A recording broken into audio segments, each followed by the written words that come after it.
Thank you.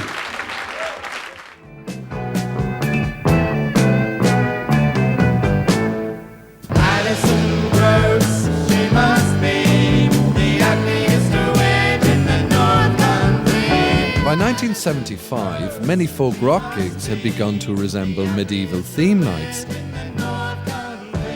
while many of the original voices of the 60s generation had moved on from folk music altogether, taking the audience with them. Richard Thompson had formed a duo with his wife Linda.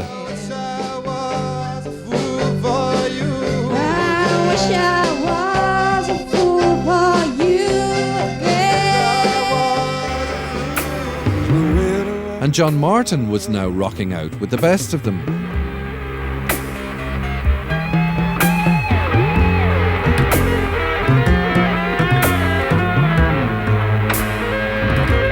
The folk scene itself had retreated into its network of clubs. One of the revival's pioneers who had stayed faithful to the scene was Martin Carthy, who by this time had joined his wife Norma Waterson in her family group. Welcome the new born King. Thank you, good night. Traditional singers and musicians had gradually been squeezed out. It was a lot of comedians and a lot of guitar people. And I think the clubs didn't know where to go. I think that they completely lost their way. The scene hit an all-time low when the jokes took over from the music.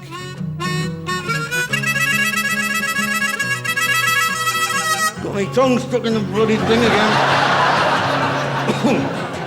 The traditionalists took themselves so serious, it was unbelievable. They thought, in some cases, the traditionalists thought they were reincarnations of dead ploughboys. Young men and maidens. And it wasn't just the music that was in trouble. By the end of the 70s, the nation had come to a standstill. Whiskey there made me hard for to sing, and the noise in yon. But two forces were about to be unleashed that would transform British folk music over the next decade. We Conservatives want every earner to be an owner. You turn if you want to. The ladies not for turning. Punk was very, very dogmatic. It decided that there had been no music prior to 1976 except the MC5, the Velvet Underground and the Stooges. And if there had been any music before 1976, it certainly wasn't Steel Eye Span or Fairport Convention. You have to remember that with punk, we were trying to create a year zero. Now, in order to do that, we had to destroy a lot of things, knock a lot of things down. But through the rubble, because it's a resilient form of art, of music, folk music began to poke through.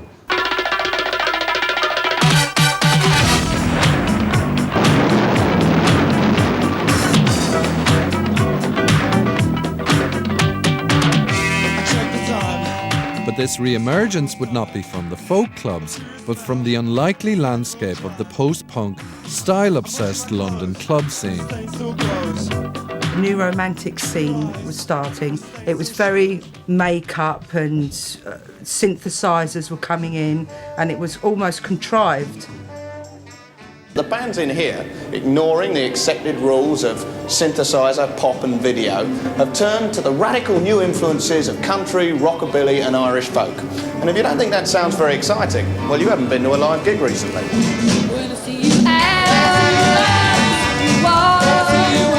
We went back to very basic roots music. A double bass. Remember I started off with a tea chest? You did indeed. With a broom handle and a piece of string. I mean, they called it cowpunk, didn't they, in the music papers for a little while. But I guess it was skiffle, really, because there were a lot of country influences in there as well, you know. So it was a kind of folk country blend. As I wandered over the Cock and Kerry mountains. The old folk song "Whiskey in a Jar," you know. I mean, our other lead singer, Kush, had this pretty genius idea of changing its title to Whiskey with My Gyro, you know. So immediately, from being an old folk song, it was bang where we were. Went for my daddy, oh, went for my daddy, get some whiskey with me gyro. I counted out his money and made a pretty penny. There's a great old venue in North London called the Hope and Anchor, and that was the place initially all our bands congregated, we all played. You'd have, you know, skiffle one night with the Skiffs Cats, and then you'd have folk and country and a bit of Irish. And at that time it was like one massive happy family. I remember going to Hope and Anchor, and I went down and the band were all on stage, sort of ready, but they hadn't started yet, and it was a full house, and this character shambled in through the door and sort of shambled downstairs, and I thought, Jesus, you're not letting that guy in, are you? And he just walked on stage. That was Shane MacGowan. Shit was raining. And it was raining worse than anything that I have ever seen. Stay on the other side of the road. He was the king of the scene. Yeah. Shane MacGowan's appearance may have been shambolic, but like every band in the fashion-conscious 80s, the Pogues had a look. No, it was all sort of like, you know, suits and white shirts. It was like being stroke, typical Irish grandad, in fact, you know. Take part in his suit. They were like the Dubliners, the old men in Ireland, where, you know, when you get to a certain age and your fly suddenly becomes that long. Yeah. I mean, where do the men buy those trousers from? I know. Oh, padded Where trousers. do they? Suddenly you get to 65 and your zip's that long.